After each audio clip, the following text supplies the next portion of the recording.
ஏதோமியர் கவலைப்படக்கூடாதா, சீயோனியர் கவலைப்படக்கூடாதா? அல்லேலூயா. இங்கதான் சிக்கல். ஏன்னா ஏதோமியர்ட்டையும் கவலை இருக்குது, சீயோனியர்ட்டையும் கவலை இருக்குது. ஆனா ஏதோமியர்ட்ட இருக்கிற கவலை என்ன, சீயோனியரிடத்தில் இருக்கிற கவலை என்ன? இது ரெண்டுக்கும் வித்தியாசம் உண்டு. இப்போ 2 கொரிந்தியருடைய புத்தகம் 7வது அதிகாரம் அதனுடைய 10வது வசனத்தை வாசிங்க.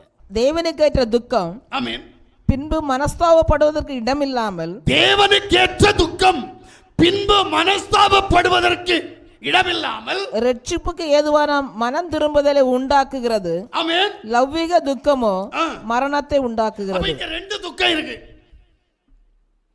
ஒன்னு மனம் திரும்புதலுக்கு ஏற்ற காரியம், இன்னொன்று